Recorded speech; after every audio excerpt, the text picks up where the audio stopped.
اے رسول، اس جھٹلانے کی وجہ سے تجھ پر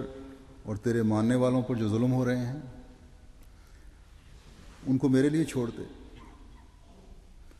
یہ نہ سمجھ کہ وہ اپنے ظلموں میں کامیاب ہو جائیں گے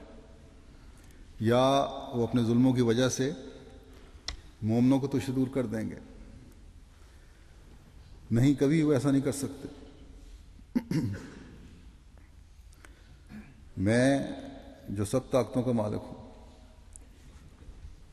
جو مضبوط اور ٹھوس تدبیر کرنے والا اور طاقتور ہوں، میں انہیں اس طرح ان کا انجام دکھاؤں گا کہ وہ عبرت کا نشان بن جائیں گے۔ اگر میں انہیں کچھ ڈھیل دے رہا ہوں تو اس لیے کہ شاید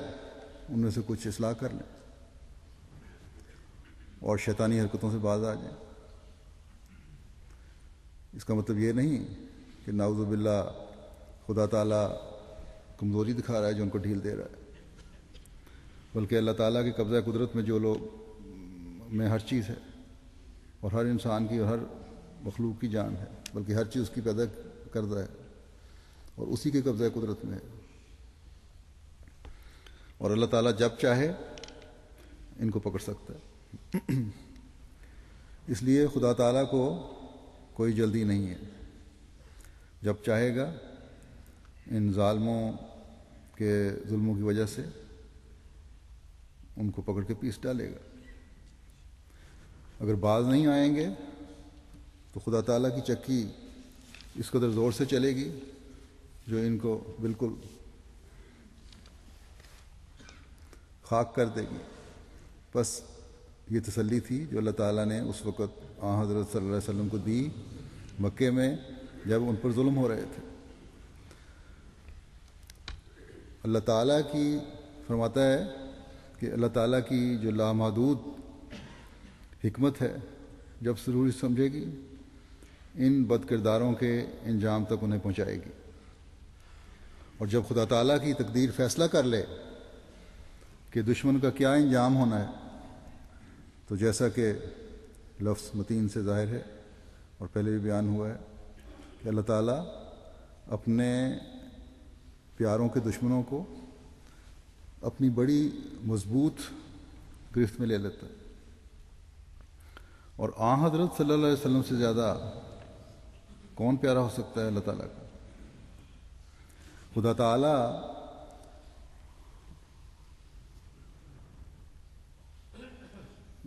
کو جیسا کہ میں نے کہا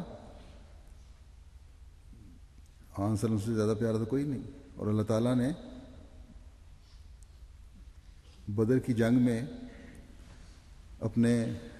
اس محبوب کی مدد کرنے کا اور ظالموں کو گرفت میں لینے کا ایک عظیم نظارہ دکھایا۔ عتبہ، شیبہ اور ابو جہل جیسے سرداران جو مسلمان پر ظلم کرتے ہوئے اپنے آپ کو سب طاقتوں کا مالک اور بڑا مضبوط سمجھا کرتے تھے، وجاہت کے لحاظ سے بھی اور جسمانی لحاظ سے بھی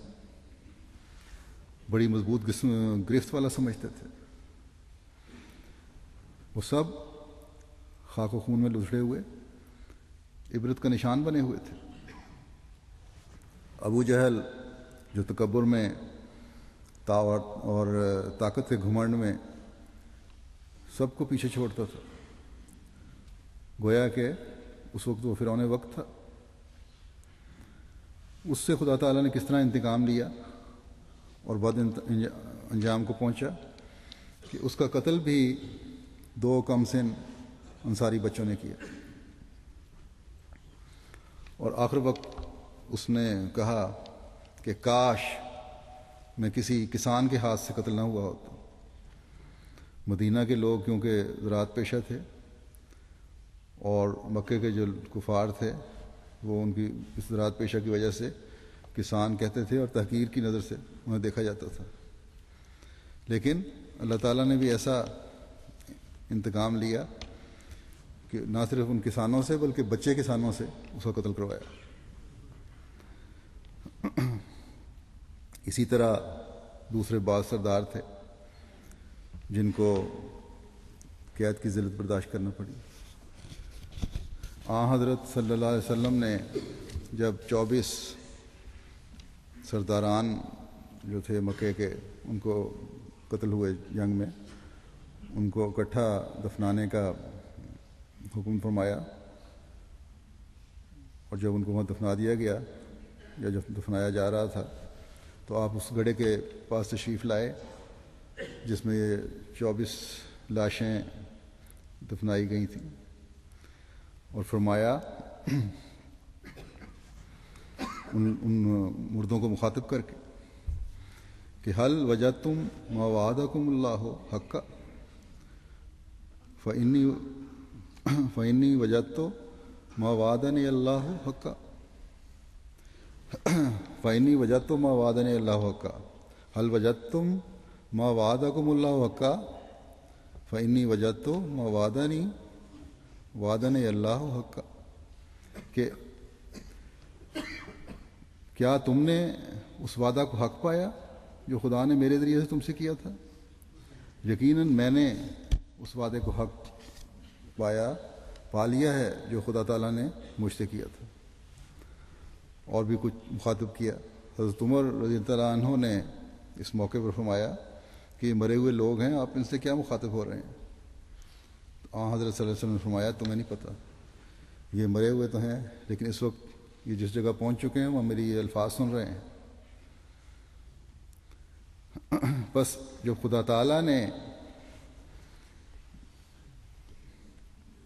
اپنے پیارے نبی سے کہا کہ ان کا معاملہ مجھ پر چھوڑ، دیکھ میں کیا کرتا ہوں ان کے ساتھ، تو تھوڑے سے معمولی جنگی ساز و سامان کے ساتھ ایک تجربہ کار اور تمام تر جنگی ساز و سامان سے لیس فوج جو تھی اس کی اس طرح کمر توڑی کہ جو کوئی دنیاوی تدبیر سے نہ اتنی فاش شکست دی جا سکتی ہے، نہ دنیا نے کبھی یہ نظارہ دیکھا۔ اور پھر یہیں پر بس نہیں بلکہ فتح مکہ تک اور اس کے بعد بھی خدا تعالیٰ نے یہ پکڑ کے نظارے دکھائے۔ شاہ ایران نے اگر حضرت صلی اللہ علیہ وسلم پر ہاتھ ڈالنے کی کوشش کی